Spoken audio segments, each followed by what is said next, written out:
Ashama harka fuuni daawwattootaaf hordoftoota Shinnigaa Broadcasting Service kun qophii waltajjii Shinnigaati. Qophii waltajjii Shinnigaa keenya har'aatiin barreessaa Eebbisaa Baayisaa Oromiyaa irraa qabadhee isiniif dhiyaadheetiin jira.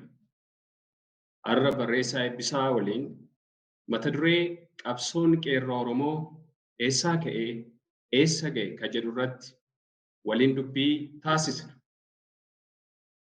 Waamicha siif goone kabajee toora istiriimii ardii keenyaan afgaaffiin waliin taasisuuf waan dhiyaatteef galatoon anaa dhufu siin jenna barreessaa Eebbisa. Isinillee miidiyaa keessan irratti naaf fayyaduu keessaniif galatoomaa. Barreessaa Eebbisaa Baayisaa yeroo ammaa kaawunsilingiidhaan kaadhimamaa PhD'ti.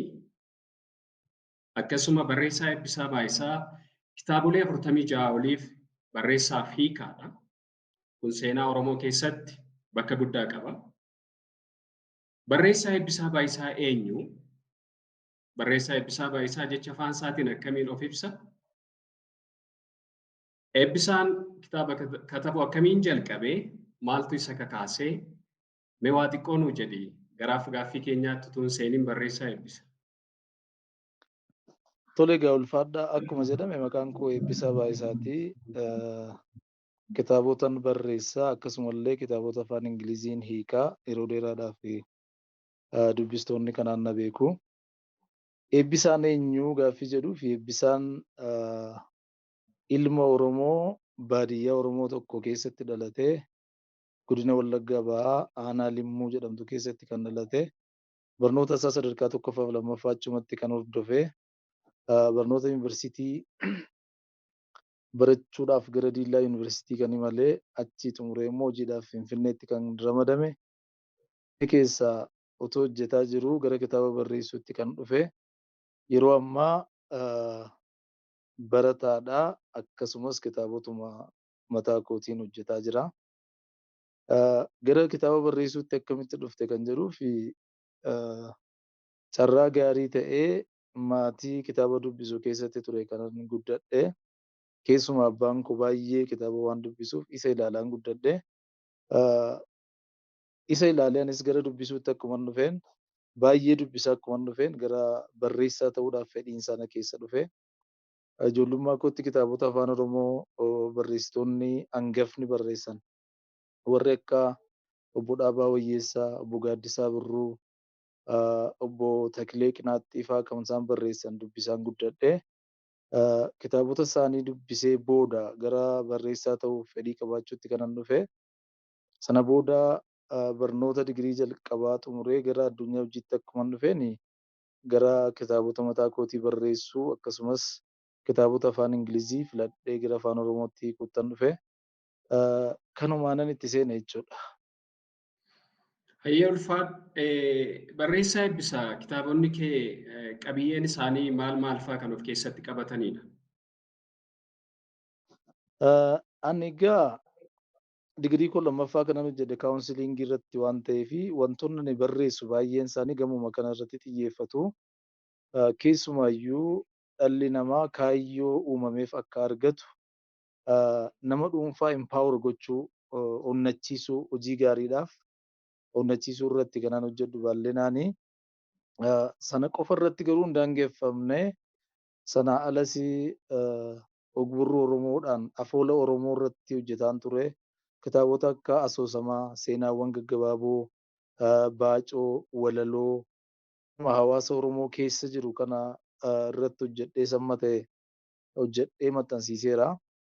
Garuu adda durummaadhaan kaayyoon koo inni guddaan kitaabota xiinsammuu yookaan saayikooloojii barreessuudha. Sanarrattan xiyyeeffadhee hojjetaa jira. Hayyee ulfaadhu siin jenna. Bal'ina seenaa keetii yeroo biraa afgaaffii biraan qabannee dhiyaanna. Amma afgaaffii irratti si taasisnu mata duree keenya qabsoon qeerroof qarreen Oromoo geggeessaa turan, geggeessaas jiran eessaa jalqabee eessa ga'e ka jedhu irratti akka waliin dubbannuuf, akka waliin mari'annuuf sagantaa kana qabanneeti ka jirru. Daawwattoota keenya muuziqaa tokko isinii affeeree walitti dachaana. Shinnigaa Broadcasting Service waliin turtii gaarii.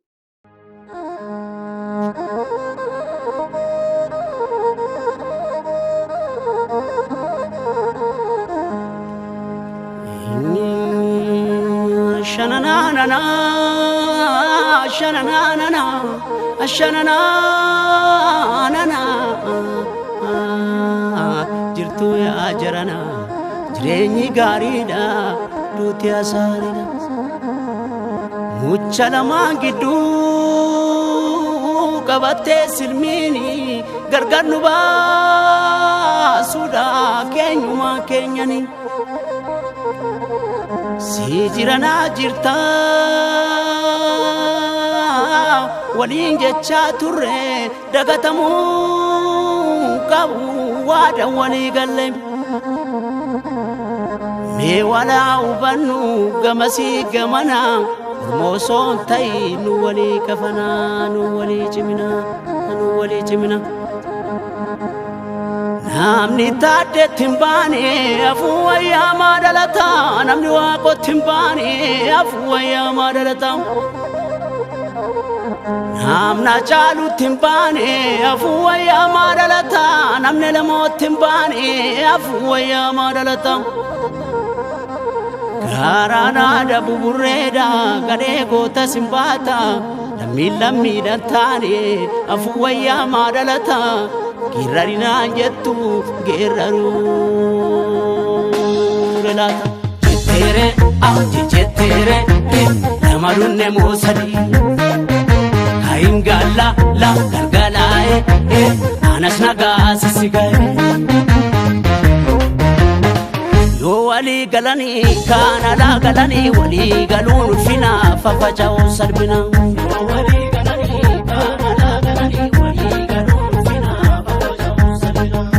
Walii galanii kaan alaa galanii walii galuun ulfina fafaca'uu salphina.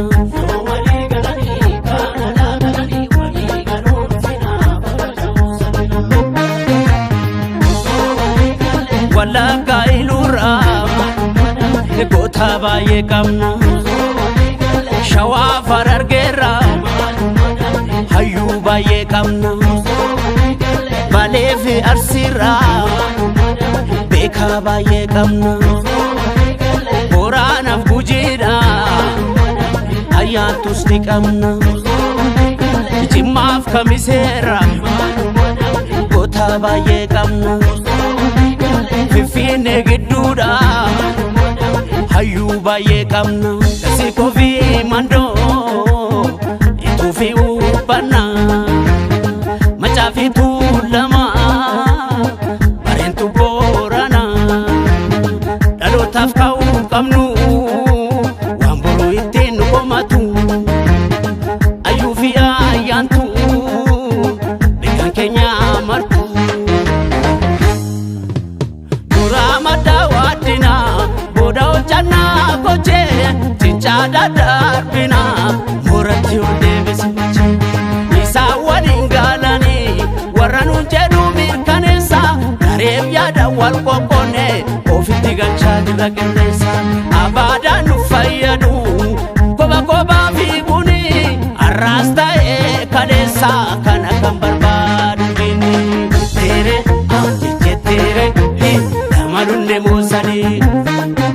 Hayin gaala la galgalaa'e anas nagaa sisigaa'e. Wallaala la urfaanne mul'achuu qabnaa tokko taane. Yosaan arte kubbatti warreen hinaaftu Oromootti.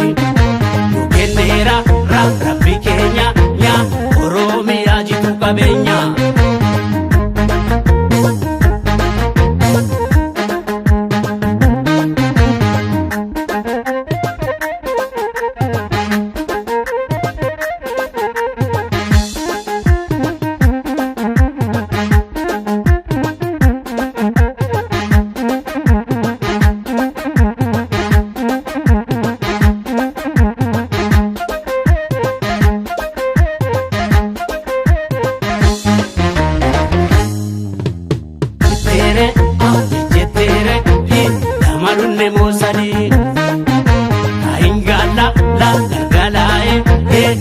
nagaa sisiga'e wallaala la urfaanne lee mul'achuu qabnaa tokko taane yoo saanaarte guggubaatti warreen hinaaftu Oromootti nu kenneera rabbi keenya yaa Oromiyaa jitu qabeenya.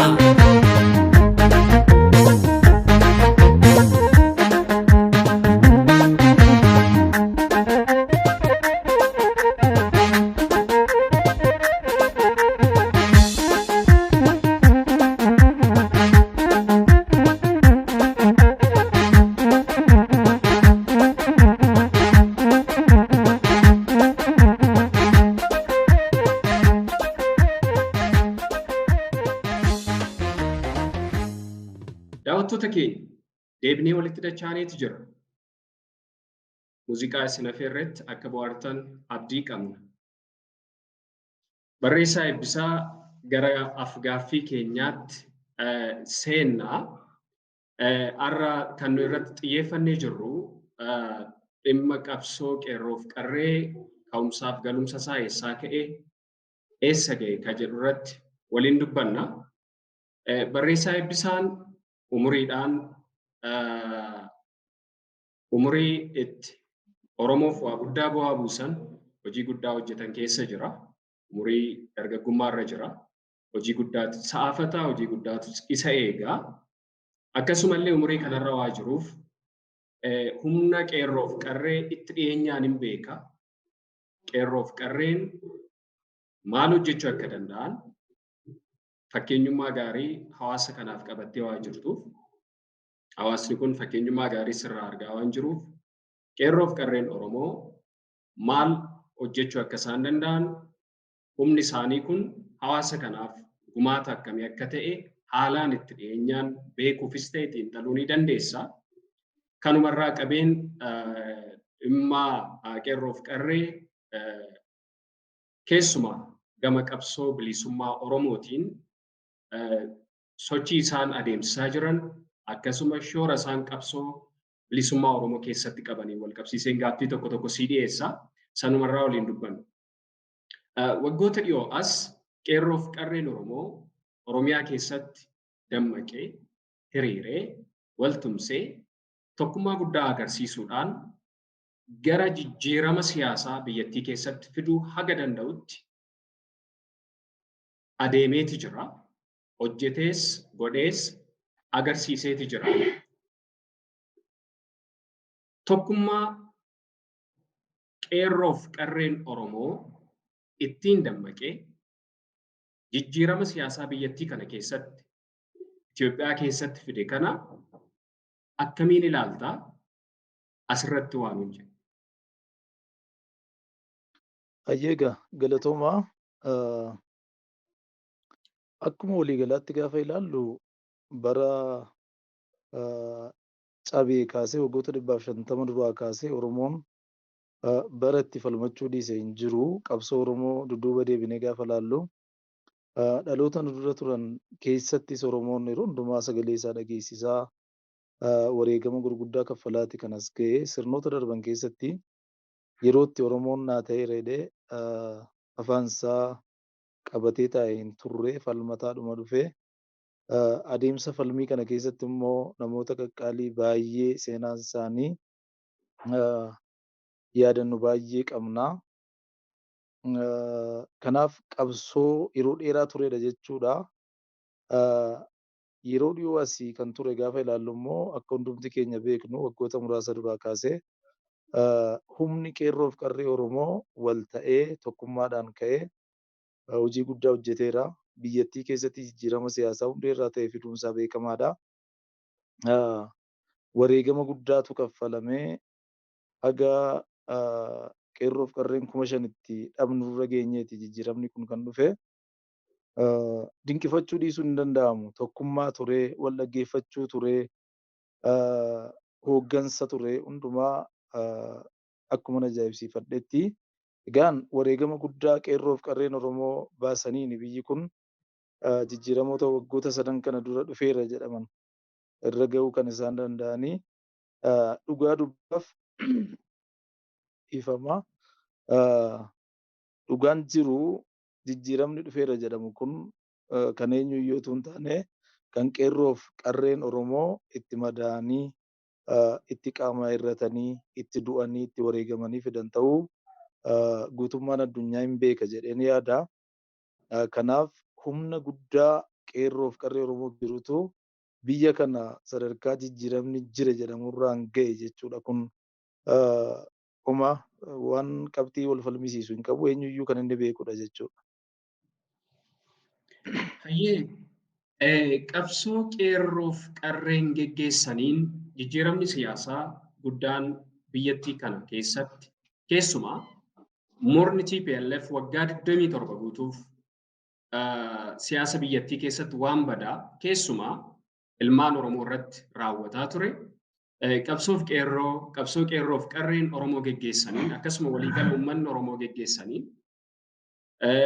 taankii dhukaasuu malee, kilaashii dhukaasuu malee, rasaasa tokko utuu hin dhukaa'in qabsoo karaa nagaa geggeessaniin wareegama guddaa itti kaffalanii mootummaa daba hamaa hawaasaaf uummata Oromoo irratti raawwate akkasuma kanneen akka Oromoo cunqurfaman irratti raawwate kana biyya keessaa geggeessanii galchuu danda'aniiti jiranii. Bu'aan sochiin qeerroon taasise kun bu'aa guddaa haga kana ga'uu Itoophiyaa keessatti biyyattii sana keessatti fiduu danda'eeti jira. Walumaa gala yaada kee keessatti waa baay'ee nu kaasteetta. Mee bu'aa ba'ii qabsoon kun keessa darbe akkamiin ilaalta barreessaa? Bu'aa ba'ii guddaadha kan qabsoon keenya keessa darbe. Sirna wayyaanee keessatti akkuma hundumti keenya beeknu miidhama gurguddaa miidhame Oromooni. Gama hundumaan jechuu dandeenya. Karaa siyaasaa duwwaa miti. Gama dinagdeen baay'ee miidhameera. Gama xiinsammuun baay'ee miidhameera. Saba maajoriitii ta'etu jiru. Lakkoofsaan saba guddaa ta'etu jiru. Biyya kanarratti dhiibbaa guddaa saba fiduu danda'u ta'etu jiru. Dhiitamee akka bulu itti murtaa'eera. Akka saba xinnaatti akka ilaalamu gaaffii gurguddaa utuu qabu gaaffiinsaa cinaatti qabame Oromoon mataa buusee akka jiraatu itti murtaa'eeti kan ture. Waggoonni 27 TPLF jalatti Oromoon dabarse waggoota baay'ee rakkisoo akka ta'an namni hundumtuu quba qaba. Keessumaa gara dhumaa kana gara kufaatii sirna wayyaanee jala haalli ture haala baay'ee suukaneessaadha. Maatii baay'ee irraa namni wareegame namoonni baay'een gatii baay'ee hadhaa'aa ta'e baasanii du'uurraa ka'ee qaama irrachuurraa ka'ee gaaga'ama siyaas dinagdee keessa seenuurraa ka'ee gatii Oromoon baase baay'eedhuma ulfaataadha. Bu'aa ba'iin qeerroof qarreen Oromoo dabarsee dubbatameera jedhee yaadu ganaa gara fuulduraatti seenaan qoratee kan dubbatu ta'a jedheen yaada. Tokkoon maatii Oromoo gatii guddaadha kan inni itti baase. Dargaggootarraa kaasee ijoollee daa'immanii kaasee daa'immantu du'aa ture. Ijoollee lubbuun beeknetti dhukaasanii ajjeesaa turanii. Sun guutummaa guutuutti yeroo itti Oromiyaan imimmaaniin dhiqattee ture. Isa kana gaaf tokko seenaan gadi fageenyaan hin baasa jedheen yaada. Yoo lubbuun jiraanne barreessitoonni isa kana hin barreessinaa. Qorannoon gurguddaan irratti ta'a jedheen yaada malee bu'aa ba'iin qarreef qeerroon Oromoo keessa darbu hagammaatti hin dubbatamne jedhee nama naani gama kootiin garuu gatii hadhaa'aa ture biyya kana irratti jijjiirama fiduudhaa fi sirna wayyaanee ture sana kuffisuu keessatti qeerroof qarreen gatii guddaadha kan isaan itti baasan lafeedhaatti cabanii dhiigaatti dhangala'anii lubbuu isaanii dabarsanii kennaniitu kan isaan asiin ga'anii gatii guddaadha gatii hadhaa'aadha wareegama hamaadha kan ba'e sirni sun akka kanatti kufe jechuudha. Qabsoo qeerroof qarree Oromoo geggeessan kun aarsaa guddaa Oromoo baasiseera. Oromoon aarsaa guddaatti kaffaleeti jira. Qabsoon kun ammarra dhaabannee yeroo ilaallu galma isaaf malu argateera jettee yaadda? Egaa ani xiinxalaa siyaasaa miti, piroofeeshinaalii nama siyaasaa miti, ani aartistii barreessaa qofaa garuu akka nama tokkotti yaada koo waan natti fakkaate ibsachuu danda'a jedheen yaada. gaaffiin kun gaaffii baay'ee murteessaadha. Gaaffiin qeerroof qarree Oromoo galma isaa ga'eera jettee yaaddaa kan jedhu kun gaaffii bu'uuraa natti fakkaata siyaasa keessatti. Inumaayyuu ana otoo hin taane namoonni hayyoonni siyaasaa warri sirriitti siyaasa gadi fageessaniitiin xalanatu irratti dubbatanii natti tola.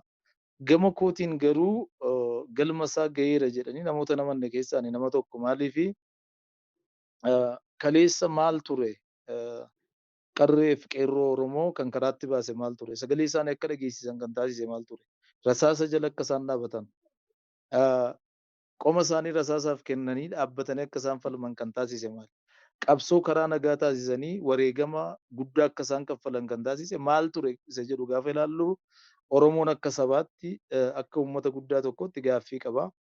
Gaaffii kana ture qeerroof qarree kan karaatti baase. Kanaaf qabsoon sun qabsoo gatii guddaan itti kaffalame sun galma isaa ga'eera jennee kan gaafannu yoo ta'e gaaffiin Oromoon gaafachaa ture deebi'eera isa jedhutti deebina jechuudha. Wal qabatee deema waan ta'eef. Gaaffiitu qarree gara qabsootti seensee gaaffiitu qeerroo gara qabsootti seensee gaaffiin sun deebi'eera. Gaaffiin kaleessa ture sun deebi'eera yoo ta'e qabsoon keenya galma ga'eera jechuu dandeenya. Garuu bu'uurarraa dubbachuudhaaf gaaffiin baay'een hin deebine. Arras Oromoon sirna amma jiru kana jalatti gaaffii gurguddaadha kan inni qabu. Gaaffii bara wayyaanee kaasaa ture arras kaasaa jira Oromoon. Afaan isaaf gaaffii qaba Oromoon. Afaan Oromoo afaan saba guddaa ta'ee akka ardii Afrikaatti afaanota dubbattoota baay'ee qaban keessaa warra jalqabarra jiran keessa ta'etu jiru. Afaan federaalaa ta'uu dhabuunsa gaaffii guddaadha. Sana duwwaa miti Oromoon gaaffii dinagdee qaba, gaaffii siyaasaa hin qaba, gaaffii daangaa hin qaba. Finfinneen mataan ishee Oromoof gaaffii guddaadha. Gaaffileen kun amma hin deebinetti qabsoon kaleessa gatiin addaan itti baafame sun galma isaa ga'eera jedhee amanuudhaaf nan rakkadha. Akka nama dhuunfaatti akka ilaalcha nama dhuunfaa tokkootti gaaffii kanaaf deebii ni qabu. Ammallee wanti naafu baay'eetu jira. Gaaffiin deebi'uu qabu baay'eetu jira. Kanaaf galma isaa hin geenye jedhee tan yaada. Hayyee namoota muraasa bira akka odeeffannuuf arginutti yookaan fuula sooshaal miidiyaa kanarrattis waa muraasa ka arginu namoonni sirna kana jalatti yookaan mootummaa PP jalatti akka wanta gaaffiin uummata Oromoo deebi'eetti kanneen ilaalan jiru. Kun immoo akka ilaallutti dhiiga qeerroof qarree kaleessa karaa irratti jige dhangala'ee aarsaa kaffalame sanatti qoosuu fakkaata. Oromoon har'allee gaaffii kaleessa gaafatu sana gaafataa jira. Gaaffiin sun har'allee Oromoof hin deebine. Inumayyuu Oromoon wanta maayilii baay'ee dugda duuba deebi'ee fakkaata. Gaaffiin Oromoo kaleessaa deebi'uu miti. Haalaan waan dugda duuba deebi'ee jiru fakkaata. Mee namoota akka wanta gaaffiin Oromoo deebi'eefitti akkasuma Oromiyaan bilisoomte jedhanii ilaalan kanaaf maal jedha? Ani namoota akkasitti yaadan yeroo baay'ee bitaa nagala maalirraa kaasnee akka isaan akkasitti yaadanii namoota akkasiif gaaffiin ani qabu ragaan keessan maali? Kaleessa jijjiiramni jedhame kun dhufuusaa duraa gaaffiin Oromoo maal ture? Erga sirni kun dhufe immoo gaaffiin deebi'e maali? Gaafa ati jettee gaafattu deebisii kennan hin qabanii miirumaan oofamaniitu gaaffiin Oromoo deebi'eera jedhu. Dhugaa qabatamaan lafa jiru garuu isa kana mirkaneessu. Namni kamuu gaaffiin Oromoo deebi'eera kan jedhu yoo ta'e gaaffii deebi'ee sana qabatee achi as bahutu irra jiraata. Ibsuu danda'utu irra jiraata. Ragaa qabatamaa dhiyeessuu danda'utu irra jiraata. Gama kamiin deebi'ee gaaffiin? Kaleessa Oromoon maalitti ture? Maal keessa ture? Har'a immoo maal keessa jira? Isa jedhu wal bira qabnee ilaalleetu ragaadhaan dhiyeessuun yoo danda'ame gaariidha. Ragaan jiraannaan amanuu dandeenya. Amma ragaa qabatamaan hin jirretti garuu afaanumaan miirumaan socho'aa gaaffiin Oromoo deebi'eera ilaalchi jedhu fudhatama qaba jedhee yaadu akka nama dhuunfaa tokkotti. Hayyee walumaa gala gaaffiin Oromoo galma isaaf malu hin arganne yookaan deebii isaaf malu hin arganne jechuu dandeenya. Mee akka barreessaa tokkottis ta'e akka nama gaaffii Oromoo tokko xiinxalee deebii Oromoof deebi'uu qabu tokko akka nama lafa kaa'uu danda'utti Oromoon galma isaaf malutti deemuudhaaf yookaan qabsoo qeerroof qarreen taasisaa jiran kun galma isaaf malutti deemuudhaaf Oromoon maal gochuu qaba jettee yaadda? An dhugaa dubbachuudhaa fi yeroon kun yerootti akka biyyaatti gaaga'ama siyaasaa guddaa keessa seenee natti fakkaata. Siyaasni biyya keessaa raafama guddaa qabaa. Sabaaf sablammoota gidduu jiru boora'aa jira. Gama dippiloomaasiinis hariiroon biyyoota addunyaa wajjin qabnu balaarra bu'aa jira. Kan hundumti keenya iyyuu argaa jirra. Walumaa galatti garuu gaaga'ama siyaasaa keessa jirru kana keessaa bahuudhaa fi wanti nurraa eegama jedhee ani yaadu dhaabannee itti yaaduu danda'utu nurra jiraata. Turning point irra waan jirru fakkaata. Sa'aatii kana yeroo itti haala ammarra jirru gara fuulduraatti deemnu osoo hin taane yeroo itti dhaabbannee of ilaallu as geenye irraa kana booda maal gochuu qabna jennee yeroo itti mari'annu ta'utu nurra jiraata. Rakkinni jiru garuu ammaa haalli abbootii siyaasaa keenya gidduu jiru haala itti dhaabatanii mari'atan irra miti kan isaan jiranii. Sun dhugaa dubbachuudhaaf baay'ee nama yaachisa. Silaa Oromoon sa'aatii kana tokko ta'ee tokkummaa isaa eeggatee wal dhaggeeffatee ilaa filaameedhaan yaada waliif qoodee gara fuulduraatti deemuutu irra jiraata. Ammatti garuu wanti mul'ataa jiru isa kana miti. Iddoo adda addaatti wal qooduutu mul'ata. Oromoon lagaan godinaan sababa adda addaa funaanee utuu wal qooduuti kanatti argitu. Inni kun yoomiyyuu Oromoodhaaf faayidaa hin qabu wal qooduuni. Kanaaf rakkoo siyaasaa keessa jiru kana keessaa bahuudhaaf ammatti Oromoon garaagarummaa qabu kamuu cinaatti dhiisee lagaan amantaan waan adda addaan wal qooduu dhiisee tokko ta'ee wal dhaggeeffatee gara fuulduraatti deemuutu irra jiraata. Sun hin taane taanaan garuu ammallee gara fuulduraatti gatii hadhaa akka baasnutu natti mul'ata. Haala sodaachisaatti deemaa jirra jedhee yaada. Hayyee Oromoon qabsoo itti jiru kanaaf galma ga'uuf wal dhaga'uu qaba. Wal dhagee waliin dubbatee waliin socho'uu qaba ka jedhu hundee deebii keenyaa nu ta'a jedhee nabdadha. Oromoon jaarraa oliif qabsootti jira. Sirnoonni dhufaa darbaa Oromoo irratti wal jijjiiran, Oromoo cabsaa, Oromoo ajjeesaa, Oromoo miidhaadha kan isaan dhufanii. Oromoon ciisee hin beeku, Oromoon rafee hin beeku. Hagaarraa Oromoon qabsootti jira, qabsaa'as jira. Ka baay'ee si ajaa'ibu Oromoon qabsoo dhiise yeroo jedhametti akka ibidda yookaan barbada daaraa jalaa ture. Wal nyaatee ho'a guddaa, humna guddaa fudhatee kan itti gadi ba'ee ture. Oromoon yeroo callise jedhametti akka ibidda barbadaa yookaan daaraa jala ruuqame yookaan awwaalamee ture. Gaafa achii bahu sochiin Oromoon agarsiisee jijjiirama siyaasaa guddaa biyyattii keessatti fiduusaaf ragaadha. Kanumarraa ka'eeti mootichi Haile Sillaaseen dur jedhama. Oromoon yeroo inni dubbaturra yeroo inni callisuun sodaadha. Haile Sillaaseen kan inni jedheef dubbachuusaatu naa wayyaa callisuunsaa anaaf balaadha. Oromoo yeroo dubbatu naa wayyaa jedha. Oromoo yeroo callisu siyaasa isaa ijaarrata, tokkummaa isaa ijaarrata, istiraateejii adeemsa siyaasaa akkamitti socho'uu akka qabu, akkamitti loluu akka qabu, galma barbaade sana akkamitti ga'uu akka qabuuf xurree qajeelfataa, karaa kaawwataa jechuudha. Qabsoo akkas dheeratu kana keessa abdii yeroo baay'ee deddeebi'ee Oromoon abdatee jalaa gogu jalaa dadhabaa of dadhabsiisaa deemu akkasii kun namoota baay'ee yeroo isaan abdii kutan itti agarra.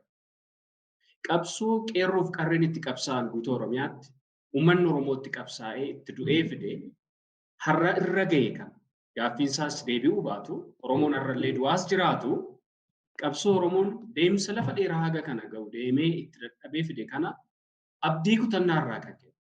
Bilisummaa dheebotanii walabummaa biyyattii hawwanii walabummaa Oromiyaa hawwanii abdii kutannaa irraa kan ka'e akka wanta qabsoon kun bilaasha galeetti Oromoonni ilaalan jiru. Mee namoota akkasiif dhaamsa akkamii qabda? Maalis jedhu? An abdii kutachuun barbaachisaadha jedhee yaadu kaleessas qabsoon Oromoo bu'aa bahii gurguddaa keessa darbeeti kan inni dhufe. Lubbuu qaalii baay'eetti wareegaati kan dhufne.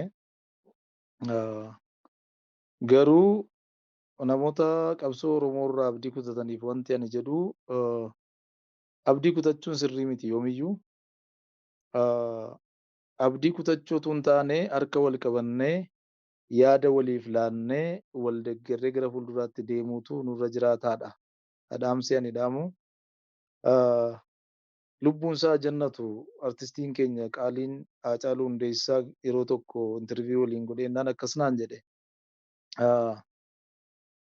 Yeroo hundumaa diinni Oromoo lolee humnaan injifatee hin beeku naan jedhe. Adda waraanaa kamitti Oromoon lolee mo'amee hin beeku jedhe. Alagaan Oromoo cabsuudhaa fi humnatti fayyadamee hin beeku ofiis akka hin dandeenye waan beekuuf jedhe. Garuu maal godha jedhee Oromootti soddoomee, Oromootti firoomee, gowwoomseetu jaarsummaatti baaseetu Oromoo cabsaa ture jedha. Gara boodaa deebinee seenaa sirnoota darbanii yeroo laallu bara Hayilee Sillaasee keessa akkamitti akka Jeneraal Taaddasaa Birruu fa'aa wareegaman yoo ilaalte jaarsummaa ture jara kan nyaate. Jaarsummaa qeessota kana itti erganiitu humnaan hin dandeenyu, waraana itti erginee hin dandeenyudhanii qeesii itti erganii nama amantaa fakkaatanii anatu gidduu seena jedhee qeesiin Kabbadaa Buzunashii fi Jeneraal Taaddasaa Birruu Hayilee Sillaasee wajjin walitti araarsee dubbiin nagaadha jedhanii isaan galanii rafanii booddee mana isaaniitti marsanii waraanaan fidanii qaban jechuudha. Barreeffama tokko tun dubbisuu wanti garaa na nyaatu tokko maalinni akkuma Jeneraal Taaddasaa Birruu qabameenii mucaan isaa bilbila kaasee qeesii walitti isaan araarse sanaa fi bilbileetu qaamni mootummaa dhufee abbaa koo qabee deeme jedhee luba sanaaf bilbilee jedhaa. Lubni sun deebii isaan kennan deebii ajaa'ibaati. Kan na ajaa'ibu qabamoo abbaa keetuu hin taane ati hin qabamin hafuu keeti ati biraa hafuu keen dinqifadha jedhee jedha. Yoo ilaalte bara dargiis yoo fudhatte baarootumsaa fa'aa chaalenjii akkamii keessa akka isaan darban Piroofeesar Tasammaa Ta'a Yuunivarsiitii Finfinneetti gaaf tokko deemee waliin haasa'een ture. Gaafan waa'ee baarootumsaa itti kaasu imimmaaniif natti dubbachuu dadhabaniitu boo'anii imimmaan isaanii harcaafatanii akkas naan jedhani. Ani akka natti fakkaatutti qabsoon Oromoo baaroo waliin du'e. Baarootumsaatu qabsoo Oromoo fudhatee du'e jedhee nama. Utuu baaroon umurii malee nurraan duune ta'ee yoona qabsoon Oromoo sadarkaa tokkorra akka inni ga'e nan beeka. Dandeettii namichaan beeka waan ta'eef jedhee namoota gurguddoo baay'eetti dhabaa dhufne. Kanaaf rakkinni irra keessa galle kun waan haaraa miti. Oromoodhaaf waan haaraa miti. Ajjeefamuun, hidhamuun, gidirfamuun, rakkoo dinagdeef saaxilamuun, rakkachuun Oromoof waan haaraa miti. Sirna hundumaa keessatti kanuma keessummeessaa dhufe waan ta'eef abdii kutachuu caalaa humni qeerroof qarree kaleessa biyya kana bilisa baase, humni jijjiirama guddaa fide, humni dhukaasa tokkotu hin dhukaasin, dhagaa tokkotu hin darbatin gadi ba'ee fincila karaa nagaan wayyaanee aangoorraa kaase har'as abdii Oromooti jedhee ni yaada. Humni dargaggeessaa humna guddaadhatu dubbannu. Oromoon harki baay'een isaa dargaggeessaa. Dargaggeessi kun immoo jijjiirama fiduudhaa fi hooggansa bilchaataa qofa barbaada. Hooggansa bilchaataa, hooggansa sababa irratti hundaa'e, hooggansa miirarraa bilisa ta'e, hooggansa qindaa'aa ta'e, hooggansa gurmaa'ina qabu, ijaarsa qabu argateennaan dargaggoon Oromoo Oromiyaaf haa turu Afrikaa ba'aa guutuu humna abdii ta'uu danda'u, humna jijjiirama siyaasaa Afrikaa guutuu irratti fiduu danda'u waan ta'eef qooda abdii kutachuu haala jirru laallee qooda booddee deebi'uu humna qeerroof qarree abdii godhannee humna kana ijaarree gara fuulduraatti yoo deemne humni kaleessa jijjiirama fide gara fuulduraattis jijjiirama sababa hin fidneef hin qabu. Gaaffiin Oromoo lakkaa'amee akka deebi'u sababa hin taasifneef hin qabu waan ta'eef rakkoo har'aa laallee abdii kutuurraa humna qeerroof qarree laallee jajjabaachaa wal jajjabeessaa gara fuulduraatti deemuutu barbaachisaadha jedhee namana. Hayyee ulfaadhu barreessaa eebbisa. Oromoon qabsoo kaleessa irra ture keessatti yeroo baay'ee bakka hin amanamnetti amanuu fi shakkii malee jiraachuun qabsoo Oromoo keessatti hanqina guddaa ta'anii kanneen mul'ataa turan keessaa wantoota ijoodha. Fakkeenyaaf kanneen ati amma kaastee Taaddasaa Birruu akka fakkeenyaatti kaasuu dandeenya. Abishee Garbaa akka fakkeenyaatti kaasuu dandeenya. Jaarsummaa fi wanta fakkaatee dhaqeedha.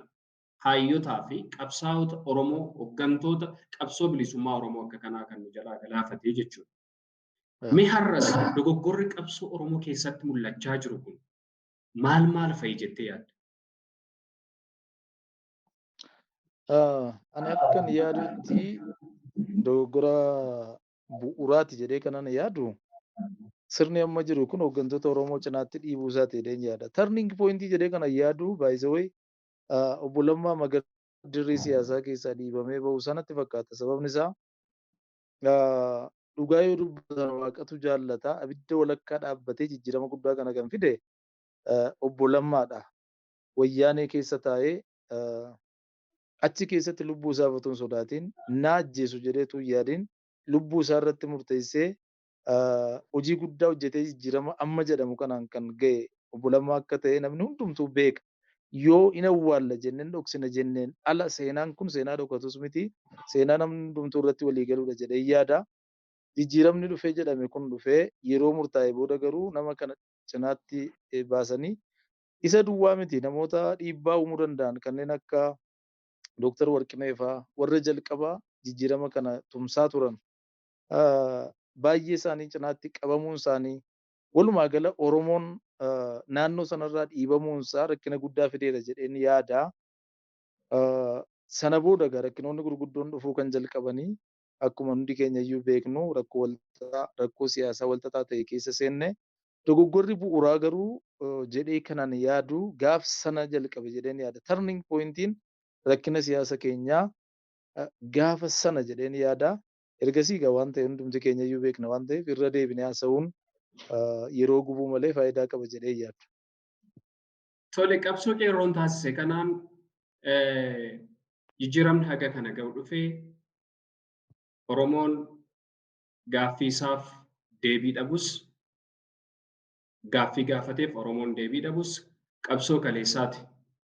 Oromoo gara kana ka fide Oromoo asiin kan ga'e biyyattii illee asiin kan ga'e garuu Oromoon gaaffii isaaf deebii hundeerraa hin arganne. Dogoggorri guddaan adeemsi qabsoo bilisummaa Oromoo keessatti mudate akka fakkeenyaatti kanneen hooggantoota qabsoo kanaa kan ta'an kanneen akka Lammaa Magarsaaf waayillan isaa siyaasa keessaa dhiibamanii alatti gadi baafamuu akka fakkeenyaatti nu kaasteeti jirti. Mee gaaffii bu'uuraa tokko asitti kanan si gaafachuu barbaadu adeemsa qabsoo kana keessatti dogoggora dhalate kanaaf itti gaafatamaan qeerroo yookaan qarree akkasuma uummata Oromooti kanneen imaanaan uummataatti kenname dura deemtota qabsoo bilisummaa Oromoo yookaan hooggantoota arra maqaa Oromootiin bulchiinsa biyyattii irra jiranidha jettee yaadda? Gaaffii gaariidha. Rakkoo uumamee fi qeerroof qarreen sababa ta'u jedhee hin yaadu. Maaliif bu'uurarraa rakkoo sana yoo ilaalle rakkina karaa qeerroof qarree dhufe osoo hin taane rakkina karaa hooggantootaa dhufedha. Kanaaf hooggantoonni itti gaafatama fudhachuu qabu jedhee yaada. Yeroo dheeraadhaaf rakkoon guddaan nuyi qabnu waliima keenya iyyuu waliif hin galle. Paartileen siyaasaa Oromoo iyyuu baay'een isaanii akkuma argaa turre waliigalteen isaanii agas mara miti. Ijaaramuu hin dandeenye. Ciccitanii akka guddina baakteeriyaati. Baakteeriyaan tokko gaafa guddatte jennu caccabdee baakteeriyaa baay'ee taati malee baakteeriyaa guddaa tokko ta'uu hin dandeessu. Seelqeentee waan taateef jechuudha. Paartilee siyaasaa Oromoo gidduutti rakkina akkasiitu jira. Wal caccabsuu garee gareen walirraa fottoquu kanatu mul'ata. Kun immoo gaarii hin turre. Sababni isaa ammuma humni amma walitti dabalamu guddachaa dhufa waan ta'eef jechuudha. Oromoon paartii siyaasaa baay'ee barbaade jedhee yaadu. Paartiin siyaasaa tokko lama yoo jiraate kan dhiibbaa fiduu danda'u barbaachisaadha. Gama hooggantoota siyaasaa Oromoon rakkinni wal qabachuu, wal ijaaruu akkuma jirutti ta'ee garuu rakkina amma kaasne kanaaf itti gaafatama fudhachuu qaba jedhee kana yaadu bulchiinsa amma aangoorra jirudha jedheen yaadaan yoo nan dogoggore ta'e hin beeku nama siyaasaa miti isin jedheeraani garuu gama kun jara kana wajjin hojjechuu irratti qaamni amma biyya bulchaa jiru itti cichee wajjin hojjechuutu irra ture. Hooggantoota Oromoo gameeyyii warra amma maqaa dhoofne kana ofirraa fageessuu qaba jedhee yaadu. Rakkinni yoo jiraate rakkina kamiyyuu gadi ta'anii mari'achuudhaan furuun hin danda'ama. Ilaa filaameedhaan wanta gochuu qaban waliin mari'atanii rakkina hundumaayyuu hiikuun hin danda'ama jedhee yaada. Qabxiin ani beeku dhugaan ani beeku tokko maa inni rakkina gaaga'ama siyaasaa amma biyya kana keessatti dhufee fi qeerroof qarreen itti gaafatamuudha jedhee hin yaadu. Maaliif qeerroon waan gochuu danda'u hundumaa godheera. Lubbuu isaatu hin bararamiin, qaama isaatu hin bararamiin itti dhabee, itti cabee waan baay'ee gidiraa gurguddaa itti argee jijjiirama kana fidee qaama jijjiirama kana naa ceesisee tama nutti kenneetu manatti deebi'e qeerroon. Gaaffiin koo deebi'eera jedhee iddoo garaa koo ga'eera jedhee galma koo bira qaqqabeera jedheetu jijjiirama kana namootatti kennee deebi'e. Haa ta'u malee qaamni imaanaa kana fuudhe imaanaa sana galmaan ga'eera inni jedhu gaaffii guddaadha. Kanaaf itti gaafatama fudhachuu qaba jedhee kanan yaadu qaama qeerroon qabsoo isaa kana itti kennee haa hoogganan jedhee haa ceesisan jedhee itti kenneedha malee qeerroof qarreen kaleessas waan irraa eegamu hundumaa gochaa ture. Har'a saala kana keessa dhaabbatee sagalee isaa dhageessisaa jira. Manatti hin deebine gaaffiin Oromoo deebi'uu qaba. Gaaffiin sabaa deebi'uu qaba jedhee iyyaa jira. Sagalee isaa dhageessisaa jira. Kanaaf qeerroon badii qaba jedhee iyyaadha. Hayyee walumaa gala gara dura deemtotaaf hooggantoota siyaasaa akkasumas bulchiinsa amma aangoorra jirutti qabnee darbuu dandeenya. Dogoggorrii fi gaagaamni siyaasaa biyyattii keessatti mudate badii gama kanaan dalagame ta'uu ulaa kamittiyyuu ifaadha. Kun eenyuun iyyuu kan wal gaafachiisuuf wal mormisiisu miti. Mootummaan amma aangoorra jiru qeerroo itti dhiigee itti du'ee dhiibee gara aangootti isa geesse kiiloo 4 isa ga'e akkuma wallisaa artist Hacaaluu Hundeessaa wallise sanatti dhiibee bukkee dhaabatee yeroo itti fonqolchi mootummaa akka tasaa geggeeffamuuf jedhetti illee muummeen ministeeraa Abiy Ahmed waammatee kan inni ittiin balaarraa hafe qeerroo naannoo Finfinnee turan. Qeerroo galaan qeerroo naannoo Finfinnee turan Finfinnee marsanii ka jiran ta'uu ifaadha. Eenyuyyuu kana quba hin qaba. Sana garasitti simannaa muummee ministeeraa Dr. Abiyyiif yeroo dirree masqalaatti Oromoo wal ga'ee yeroo inni gara Tayitaatti dhufe anillee akka fakkeenyaatti deeggarsa sanaaf nama ba'ee ture keessaa tokko ture. Boombiin itti darbatamee muummee ministeeraa ajjeesuuf ture qeerroodha kan utaalee qabee ofii isaatii ittiin wareegamee muummee ministeeraa du'arraa hambise. Qeerroo ture. Kan aangootti fides qeerroodha. Muummee ministeeraa kana kan du'arraa hambises qeerroodha. Amma garuu adeemsa siyaasaa biyyattii keessatti kan mul'ataa jiru qeerroo siyaasa biyyattii keessaa dhiibuudha. Cinatti qabanii adeemuun kun biyyattii kana hagam gara fuula duraatti deemsisa jettee yaadda? Dhugaadha kuni. Egaa gaafa jijjiiramni kun jalqabee filannoo muummicha ministeeraa irraa jalqabnee gammachuu guddaadha kan nutti dhagahame. Galgala oduu sana dhageenye hundi keenya iyyuu dhiichisneerraa gammanneerra an keessa ba'ee nan boo'e beektaa. Rakkoo Oromoon keessa darbe kan waggaa 150 kana seenaa isaa dubbisaan ture. Madaa Oromoo qoree imimmaan haadha Oromootu haqamee kana booddee lafa Oromoo irratti dhukaasni tokko hin dhaga'amu. Baratti Oromoon yaaddoo malee ba'ee galu, baratti Oromoon dinagdeedhaan of danda'u, baratti Oromoon lafa isaa irratti abbaa isaa ta'utu dhufee Rabbi bara nuu fide jedheen gammachuu koo imimmaaniin ture kanan ibsadhe. Sana booda egaa adeemsa keessaa wantoonni sirrii hin taane tokko tokko mul'achuutti ka'anii wal dhabdeen jedhame sun hooggantoota gidduutti dhalataa dhufee dhumarra immoo haalli nageenyaa Oromiyaa keessa jirus gaaffii guddaa keessatti dhufe dhangala'uun dhiigaa hin oola jedhamee yaadame akka yaadame hin taane rakkoo roga hedduu qabutu dhufe Oromiyaa irratti. Adeemsa sana keessatti qeerroof qarreen dhiibamee gara waan biraatti fudhatamee dadhabbii qeerroon kaleessatti dadhabe iyyuu immoo beekamtii isaaf malu argateera jedhee yaadu. Qeerroon of keessaa nama 5,000 wareegee jijjiirama kana keessatti gahee guddaa waan qabuuf siidaatu isaa barbaachisa ture. Finfinnee keessatti qeerroof qarreedhaaf siidaa yaadannoo dhaabuun otoo malu qeerroo alatti dhiibanii cinaatti gatuun dogoggora bu'uuraati jedheen kana yaadu.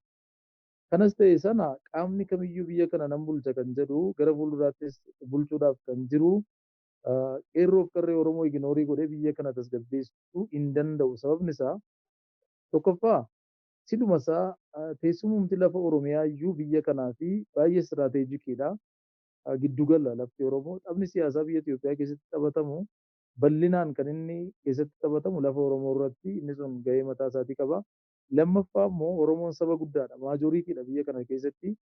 Siyaasa biyya kamii keessattuu maajooriitii saba ta'e gara bakkeetti baastee cinaatti dhiibdee itti milkaa'uu hin dandeessu. Kanaaf qaamni kamiyyuu qaama amma bulchaa jirus haa ta'u bor qaama kan biraa baallii bulchiinsa isa kanarraa fuudhee itti fufuus haa ta'u eenyuyyuu biyya kana nan tasgabbeessa jennaan biyya kana milkaa'inaa nan bulcha taanaan biyya kana nan guddisa jedha taanaan wanti inni gochuu qabu tokkoof tokko qeerroof qarree Oromoo waliin wal dhaggeeffatee beekamtii barbaachisaa ta'e qeerroof kennee walii wajjin hojjechuudha. Sanan taane taanaan garuu biyya kana tasgabbeessuuf bulchuun hin danda'ama jedhee yaadu. Maaliif gaaffiin qeerroo gaaffii Oromooti akkuma jalqaba kaasne gaaffiin kun deebi'ee arguu barbaada qeerroon. Gaaffiin afaanii deebi'ee arguu barbaada.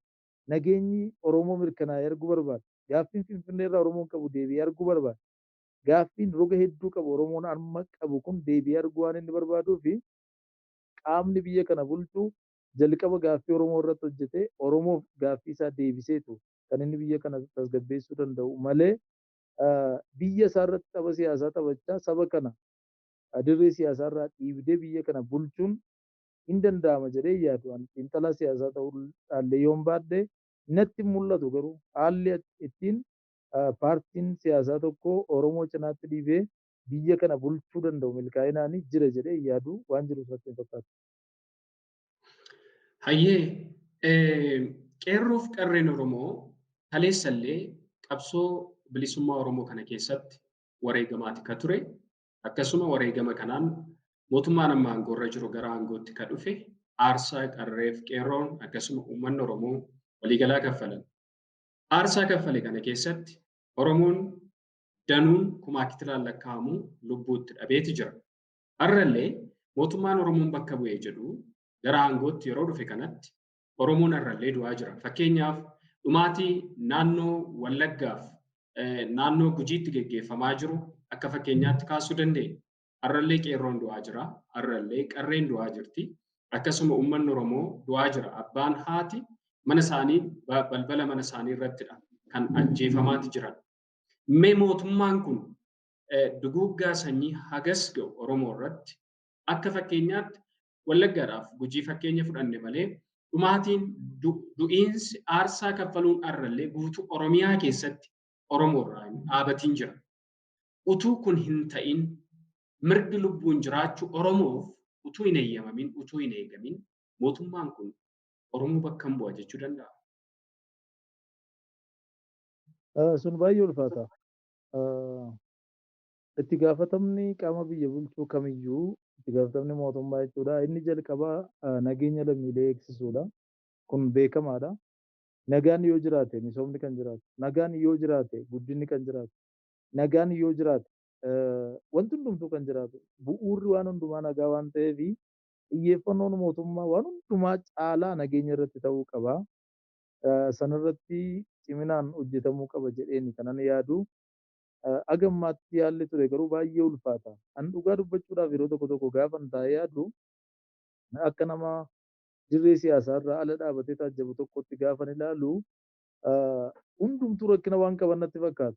Paartileen kamiyyuu paartiin tokko yakkamaa ta'e paartiin biraan immoo qulqulluu haallitti ta'e waan jiru iyyuu natti hin fakkaatu gaafan taa'ee yaadu dadhabina mataa isaatii qabu hundumtuu.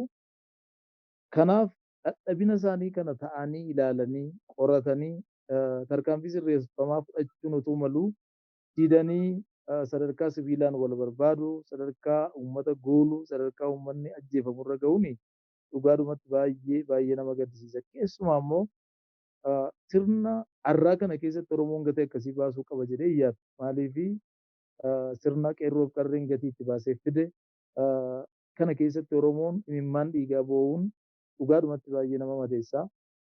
Ta'uun isirra hin turre garuu wanti baay'een ta'eera. Akkuma beeknu naannoo Wallaggaatti, naannoo Gujiitti dhumisa baay'eedha kan ta'e.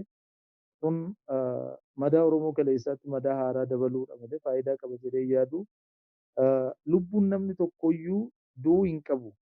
Ejjennoo jedhuun qabaanii. Atuun nama siyaasaa ta'es ejjennoon ani qabu isuma kan eenyuyyuu haa ta'u eenyu namni nama amma ta'etti fakkaatti waaqaa uumamee fudhatee amma dhalatetti namni kabaja qaba. Lubbuu namaa caalaa wanti qaaliin biyya lafaa kanarra hin jiru. Kanaaf lubbuu namaa kana tiksuutu nurra jiraata. Isa jedhutti nama naan silaa.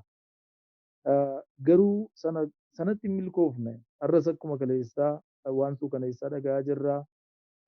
Uummanni gadi ba'ee qonnaa isaa qotachuu amma dadhabutti, gadi ba'ee daldalachuu amma dadhabutti, yeroo dheeraadhaaf uummanni Wallaggaa koomaandi poostii jalatti gidiraa argaati kan inni ture. Kun hundumtuu ta'uun irra hin turre garuu ta'eera uumaa gochuun hin danda'amu.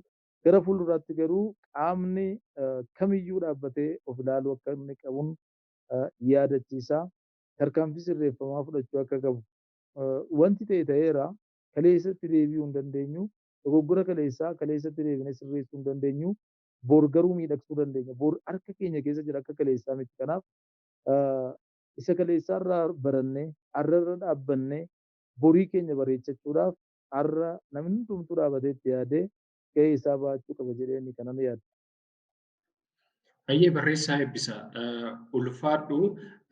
Kanumatti dabalee wanti siin jechuu barbaadu gara qabsoo qeerroof qarree Oromoo irraa gara gaaffii waliigalaatti gaafan sii dhufu, gara yaada waliigalaatti gaafan sii dhufu, sirna amma biyyattiin ittiin bulaa jirtu, Itoophiyaan ittiin bulaa jirtu kana jalatti abdiin namoota hundumaa, abdiin saboota Itoophiyaa keessa jiran waliigalaa walqixxummaa ijaarama kan jedhu ture. Qabsoon kun gara sirna walqixxummaa ijaaruutti sabaaf sablammoonni Itoophiyaa keessa jiraatan marti walqixxummaadhaan yeroo isaan itti jiraachuuf hawwan yeroo isaan itti jiraachuudhaaf abdii godhatan ture. Haa ta'uuti walqixxummaan biyyattii keessatti kabajamuun haafuuti. Sunuu hafee amma ittuu gara lola saboota gidduutti adeemsifamuutti. Saboonni Itoophiyaa keessa jiraatan gara lola sabaatti Itoophiyaan ce'aa jirti, ceeteetti keessa jirti, lola sabaa geggeessaa jirti. Lola saboota gidduutti geggeeffamu kana akkamittiin ilaaltame? Egaa kunis gaaffii bareedaadha. Akkuma beekamu saboonni argitee paartii badhaadhinaa keessatti jechi irra deddeebi'amee dubbatamu kanaan jaalladhu tokko jira dhugaa dubbachuudhaaf sabdaneessummaa afdaneessummaa kan isaan jedhan tokko jira. Sana yeroo isaan dubbatan natti tola. Sababni isaa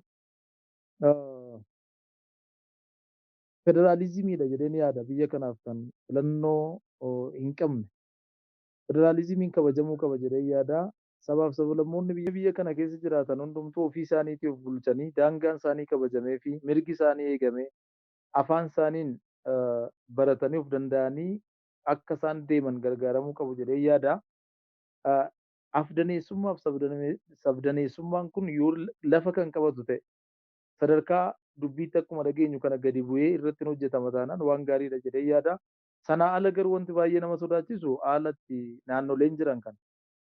Naannoon hundumtuu humna addaa mataa isaatii leenjisaa biyya fakkaataniiru amma humna horatanii nama baay'ee hidhachiifatanii naannoon Amaaraa humna addaa qaba, naannoon Oromiyaa akkasii, naannoon Sumaalee akkasii humna addaa jedhanii hidhachiisaniitu walii isaanii irratti rakkina uumaa jiru. Ammatti inni tokko daangaa isa tokkoo keessa seenee rakkina gaafa uumu argaa jirra. Haalli kun kan itti fufu yoo ta'e deemee waraana waliin kaasaa kun beekamaadha. Yoo akkas ta'e immoo biyyi kun wal waraansaaf baay'ee mijattuudha. Sababni isaa sabaaf sablammoota baay'eetu keessa jiru. Hundi isaanii walii isaanii wajjin baay'een isaanii rakkina qabu. Inni kaan daangaa irratti, inni kaan eenyummaa irratti sababii ittiin wal waraanan baay'ee waan qabaniif humna addaa qopheeffatanii leenjifatan kana walii isaaniitti deebisaniinnaan biyyi kun shakkii malee balaa guddaarra buuti jedheen yaada. Kanaaf otuu sana hin ta'in durfamee kallattiin kaa'amuu qaba. Kallattiin kaa'amuu qaba. Naannoleen akkaataa itti walii galanii wajjin bulan olaantummaan saba kamiyyuu hin barbaachisu biyya kana keessatti barbaachisaadha jedhee yaadu. Olaantummaan saba kamiyyuu hafee sabni hundumtuu wal kabajee afaan isaa walii kabajee aadaa isaa walii kabajee jaalalaan inni tokko isa tokko irratti humna utuu hin argisiisin inni tokko isa tokko utuu hin miidhin waliigalteedhaan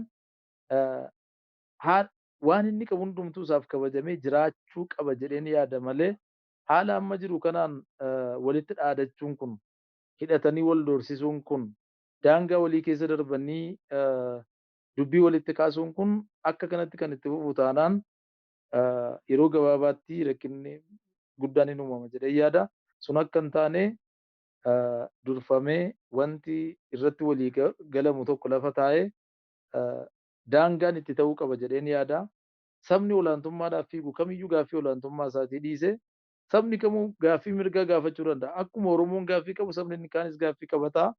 Gaaffii isaa garuu karaa nagaadhaan karaa sabaaf sablammoota isaan kan miidhuu hin dandeenye gaafachaa qabsoo karaa nagaa isaa itti fufaa. Saba ollaa isaa jiru immoo kabajee nagaadhaan jaalalaan wajjin buluu danda'utu irra jiraata. Sun hin taane taanaan balaatti deemaa jirra.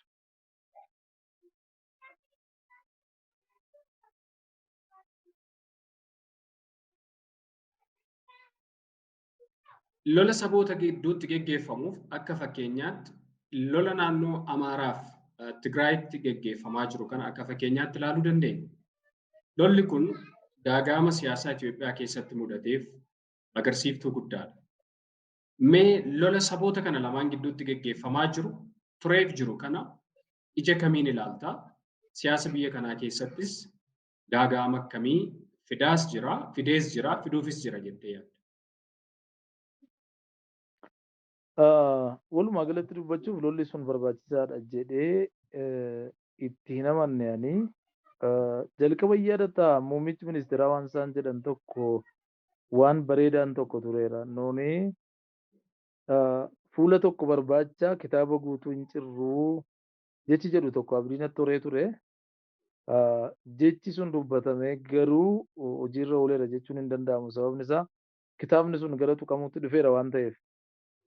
Deemee lolli lafa Tigraay irratti ta'e harmoolii Tigraay kan isaan miidhamanii jiraattota warra siyaasa keessa hin jirre maalummaa siyaasaa hin beekne warra qonnaan bulaa ta'an warra daldalaa ta'an warra barataa ta'an isaan kanatti itti miidhama waan ta'eef an waraana kamuu hin deeggaru.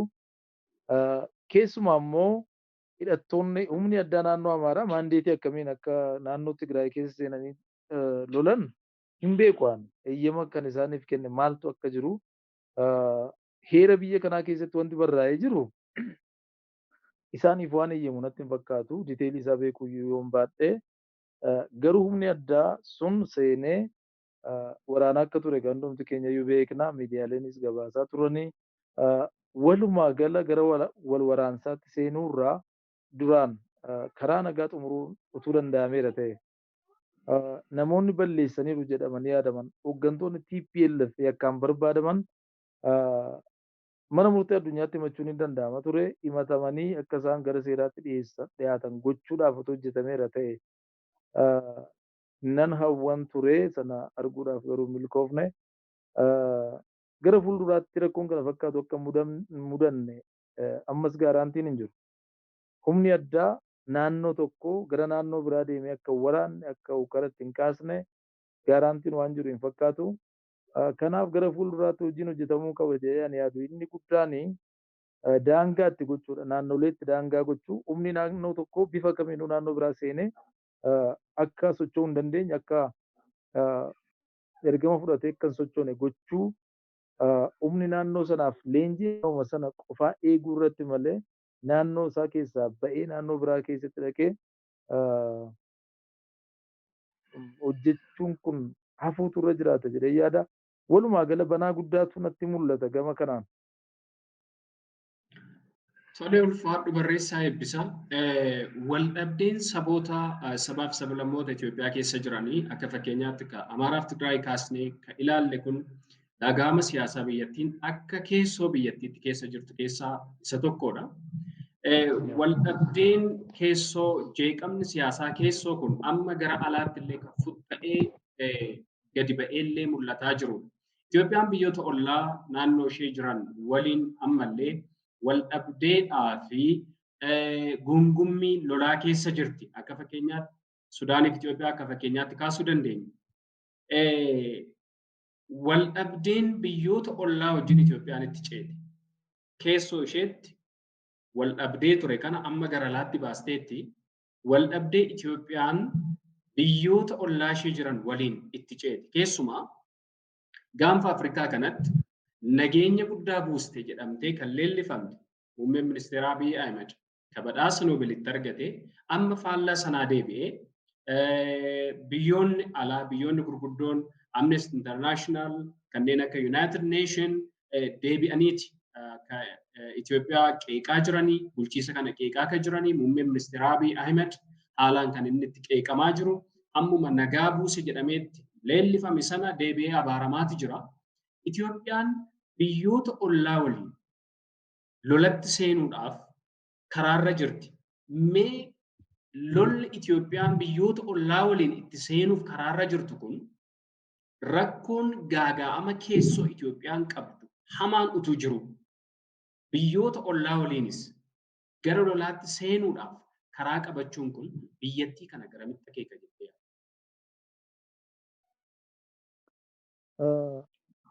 ammatti haalli jiru baay'ee ulfaateera biyya keessaa.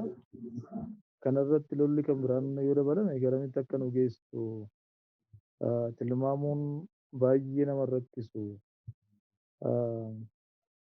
Ammatti rakkinumti keessaa iyyuu nu ga'a natti fakkaata. Dhugaa dubbachuudhaa fi magaalaa Finfinnee keessa gaafa jiraannu waan biraa dhiisi rakkoo gama siyaasaa hin jiru dhiisi rakkoo gama walqixxummaa hin jiru dhiisi gaaffii keenya cinaatti dhiisi qaala'insi jireenyaa duwwaan uummata Finfinnee jiraatuuf gahaadha. Adde Adaanech Abeebee rakkoo siyaasaati kuni shira siyaasaatu dudduuba jira. Rakkoo qaala'insa gabaa magaalaa Finfinnee kana jettee dubbattee turte. Sirriidha bu'uurri rakkina qaala'insa gabaa kun rakkoo siyaasaati jennee fudhachuu dandeenya. Garuu uummata kana kan dadhabsiiseeru baay'een isa sana. Har'a yoo ilaalte wanti gatii salphaan bitamu hin jiru. Wanti kaleessa birrii 10 ture har'a birrii 20 birrii 30 deemee deemee berdaniinsa uummata irra jechuudha. Walumaa gala rakkoon keessaa keenya iyyuu baay'ee nutti cimeera dhugaa dubbachuudhaaf. Rakkoo walxaxaa biyya keessa jiru kanatti daballee biyyoota alaa wajjin wal lolla yoo jenne rakkina jirurraa gara isa caaluutti darbuu yoo ta'e malee agasmara barbaachisaa natti fakkaatu in ulfaata. Ammallee wanta ni jiru yoo jiraate hamma danda'ametti akkuma kanaan dura deddeebisanii yaalaa turanii karaa dippiloomaatiikii ta'ee ta'anii mari'atanii yoo barbaachisaa ta'e qaama sadaffaa affeeranii gadi fageenyaan irratti mari'atanii waliigaluu yoo ta'e malee humna amma qabnu kanaan haala rakkisaa keessa jirru kanaan ammas waraana kan biraatti seenuun dhugaa dubbachuudhaaf biyyattii kanaaf yaaddoo guddaadha. Baay'ee gaaffii keenya gara goolabbiitti si fidaati jira. Kan irraa kaanee dubbachaa turre qabsoo qeerroof qarreen Oromoo waliigala uummanni Oromoo akka waliigalaatti geggeessaa ture. Eessaa ka'ee eessa ga'e ka jedhuuf utuu dubbannuuti gama dhimma biyyaa waliigalaaf gama ollaa ka deemne gara waliigalaatti gaafan sii fiduu Oromoon qabsootti jiru kanaaf qabsoo gochaa ture. Qabsoo gochaa jiru kanaaf goolabbii gaarii itti kennuudhaaf. Goolabbii gaarii itti kennuudhaaf. Goolabbii gaarii irra hin geenye goolabbii gaarii irra ka geenyu gaaffiin uummata Oromoo guutummaa guutuutti yoo deebi'edha. Kun amma hin deebinetti uummanni Oromoo qabsootti tureef goolabbii gaarii irra ga'eeraa ittiin jechuun hin dandeessisu.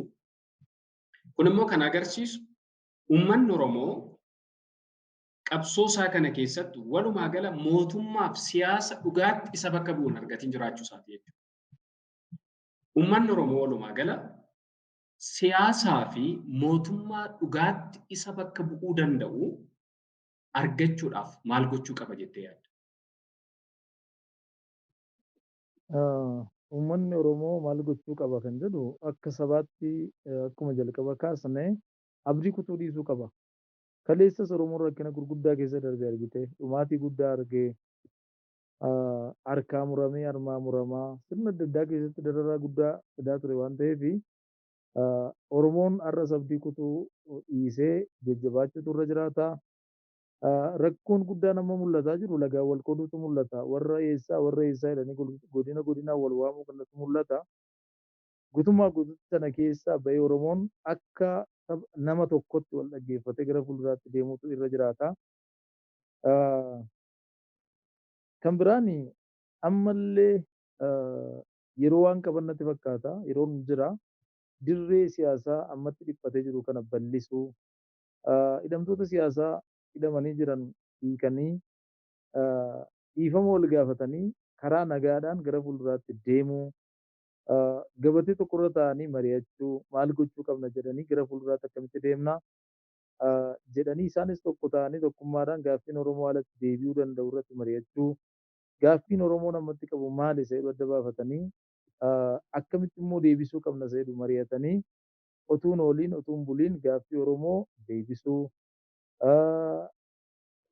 kana kanarratti yoo hojjetame gara fuulduraa abdiin inuma jiraata jedhanii yaada.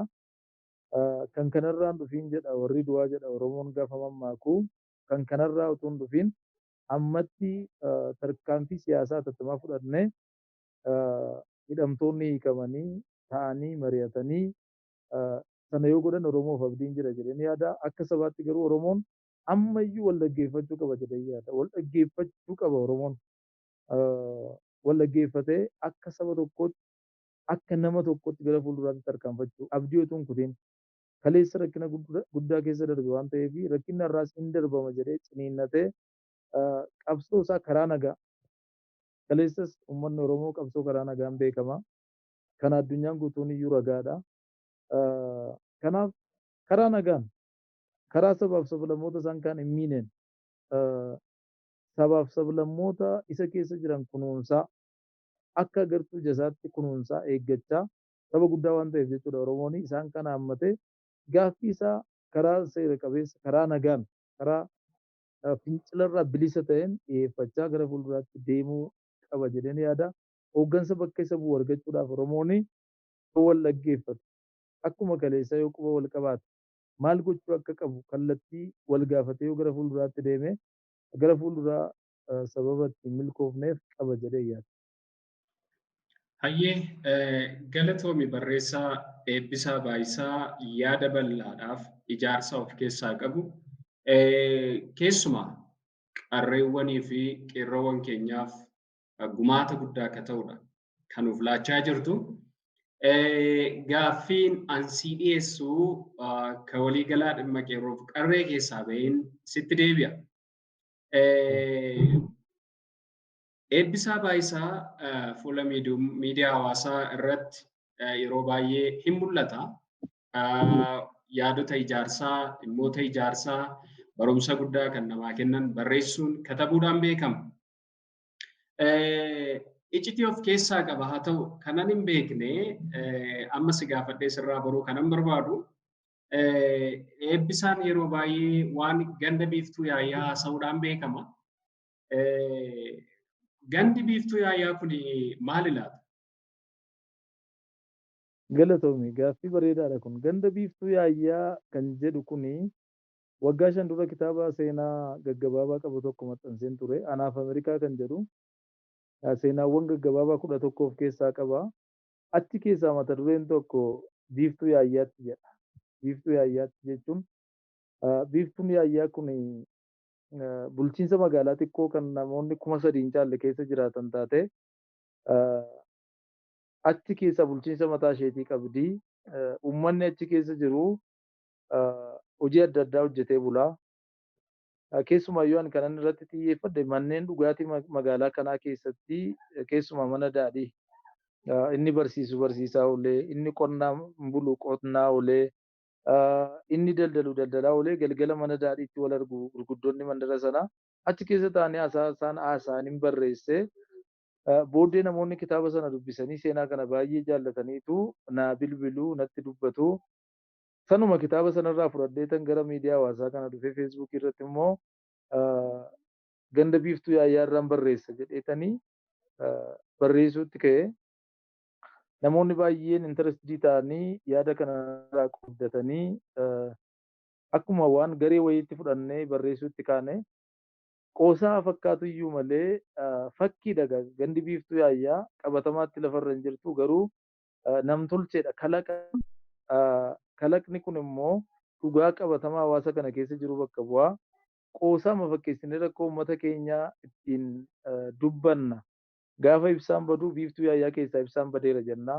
Gaafa bishaan badu akkasii rakkinuma magaalota uummata Oromoo gidduu jiru kana ittiin dubbanna bira qabnee akka carraa ta'ee garuu namoonni baay'eedhuma beekani ganda kana. Al tokko tokko naa bilbilanii namoonni dhuguma ganda biiftuu yaayyaa jedhamtii gandi ati keessa jiraattu naan jedhu. Gandi biiftuu yaayyaa qabatamaadhaan hin jirtu garuu kalaqadha barruu kalaqaati. Gara fuulduraa kitaaba guutuu barreessaan jira mandara kanarratti yoo rabbi jedhe ji'oota booda kitaabni kun hin ba'a. Mata duree biiftuu yaayyaa jedhu qabatee ba'a. Asoosama guutuu jechuudha. Asoosama bohaarsaa bashannansiisaa kofalchiisaa namoonni waan baay'ee irraa baratanidha jedheen yaada. Biiftuun yaayyaa akkasitti kan isheen dhalatte.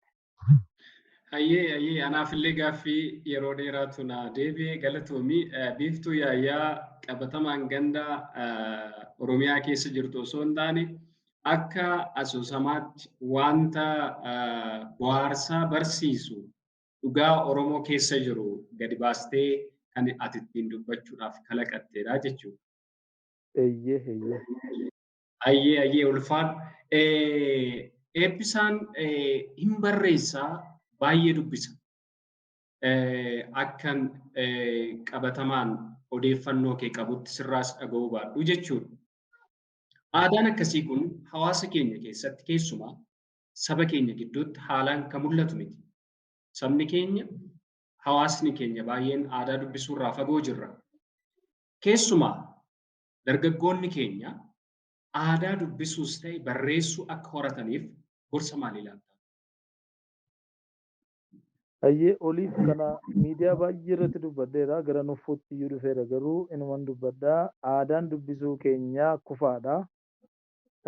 Aadaan dubbisuu keenyaa dadhabaadha gaafa jedhu uummata komachuu mitiyaan gama keenyaanis rakkinni guddaan jira. Rakkoo dhiyeessitu jira. Oromoon kitaaba hin dubbisu jechuu dura gaaffiin nuyi of gaafachuu qabnu Oromoon kitaaba argateera isa jedhudha. Kitaaba hin maxxansinaa naannooma Finfinnee kanatti rabsinee dhiisnaa. Kutaa biyyaarraa immoo namoota beeknu namoota qubaan lakkaa'aman duwwaatti erginaa karaa isaanii gurguramaa. Kanaaf barreessaan Oromoo tokko kitaaba 1,000 yookaan 2,000 maxxanseetu waggaa 2-3 qabatee ta'a. Maaliif caasaa ittiin uummata bira qaqqabsiisu hin qabu. Kanaaf ani Oromoon kitaaba hin jaallatu kitaaba hin dubbisu jedhee afaan guutee dubbachuu kan hin danda'u gaafa barreessitoonni kitaaba keenya Oromoo qaqqabsiisuu dandeenyedha. Sababni isaa as magaala Fiichee godhatte Salaalee keessaa Finfinnee irraa kiiloomeetira 150 hin guutu garuu mana kitaabaa tokko iyyuu hin argitu. Amboo magaalaa guddaadha. Magaalaa amma kana guddattu keessa mana kitaabaa ani beeku mana kitaabaa 2 hin caalu. Adaamaa keessa mana kitaabaa 1-2 duwwaan beeka. Kitaabota afaan Oromoo kan rabsan jechuudha. Kana ala garuu hin beeku. Asallaa keessa manni kitaabaa jiraachuu isaa hin beeku. Guutummaatti Harargee keessaa bakka bu'aa hin qabu. Baalee keessa Arsii keessa namni bakka bu'ee nuu rabsu hin jiru. Booranarraa Gujiirraa nama tokko hin beeku. Kanaaf hin barreessine malee kitaabota amma ta'e hin maxxansine malee uummata hin qaqqabsiifne waan ta'eef Oromoon kitaaba hin dubbisu isa jedhu irra ga'uun baay'ee ulfaata. Sanarra ga'uudhaaf jalqaba kitaaba dhiyeessine gaafa Oromoon nurratti tuffate gaafa Oromoon nurraa fuudhee dubbisuu didee Oromoon kitaaba hin dubbisu jenna. Kanaaf hin dubbisu jechuurraa hin arganne jechuutu naaf salphata. Chaalenjiin barreessitoota Oromoonni guddaan kitaaba barreessan kana uummata biraan qaqqabsiifachuudha. Kanarratti yoo hojjenne Oromoon kitaaba inuma dubbisa jedhee yaadaan dhugaa dubbachuudhaa fi rabsi caasaa isaa eeggatetu jiraate Oromoon kitaaba afaan isaatiin barreeffame waan hin dubbifneef hin qabu jedheen Dargaggoonni Oromoo akka dubbisanii dhaama walumaa gala akka isaan dubbisan sooshaal miidiyaa kanarraa bu'anii qilleensarraa lafatti gadi bu'anii yeroo fudhatanii kitaabota akka isaan dubbisan barbaada. Dhaloonni irraa chaalenjii isaanii guddaan sooshaal miidiyaa kana. Feesbuukii irratti argita, teelegiraamii irratti argita, waatsaappii irratti argita, tiiktookii irratti argita. Sanatu yeroo isaa jalaa fudhata. Inni sun immoo akkuma nama qilleensa ari'uuti waan qabatamaa tokko. Beekumsa qabatamaa beekumsa bu'uuraa tokko odeeffannoo yeroodhaaf dhageessee dinqifattee dhiiftu tokko argatta. Kitaaba yoo dubbiste garuu beekumsa bu'uuraa argatta waan ta'eef dargaggeessi Oromoo qilleensa irraa gadi bu'ee gara kitaaba dubbisuutti dhufuu qaba. Kitaabota filatee dubbisuu qaba.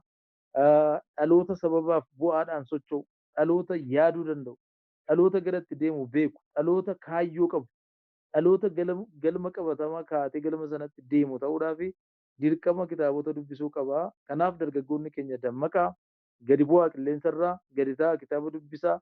Yeroo dubbistan immoo kitaaba argitan osoo hin taane kitaaba filadhaa, kitaaba isin jijjiiruu danda'u, kitaaba isin guddisuu danda'u, kitaaba itti amantan qofa dubbisaan jedha. Dhaamsa inni qabu kana fakkaata dhumarra. Hayyee ulfaadhu. Oromoon kitaaba dubbisu jechuurraa dhiyeessiin Oromoo dhiyeessiin kitaaba kanaa Oromoo haalaan qaqqabuutu irra jiraata. Sun utuu kanaan jiruu dargaggoonni keenya baay'een sooshaal miidiyaarraa gadi bu'anii kitaabotuma barraa'e kan iyyafatanii walirraa fuudhanii dubbisuu danda'uu qabu. Oromoon hin dubbisu jechuurraa dhiyeessiin keenya haa qaqqabu haala mijaa'u jechuu barbaadda. Akkan sirraa hubadhutti ulfaadhu eebbisaa baay'isaa. Mee gara dhumaatti yaadota akka waliigalaatti kaasnee dubbataa ture irraas ta'ee dhimmoota akka dhuunfaattis si gaafadhe irraa ta'ee dhaamsa dhumaa saba keenyaaf Oromoodhaaf ka qabdu yoo jiraate. Dhaamsi dhumaa ni qabu Oromoon akka sabaatti abdii kutuun irra hin jiraatu. Haala keessa jiru ilaallee rakkina keessa jiru dukkana keessa jiru kana ilaalee abdii kutuu irra hin jiraatu. Jabaachuu qaba. Jabaatee gaaffii isaa dhiyeeffachuu qaba. Gara fuulduraatti deemuu qaba. Mootummaadhaaf dhaamsi gabaabaan inni qabu dirree siyaasaa amma dhiphataa jiru kana bal'isaa. Hidhamtoota siyaasaa hiikaa. Ta'a wajjin mari'adhaa.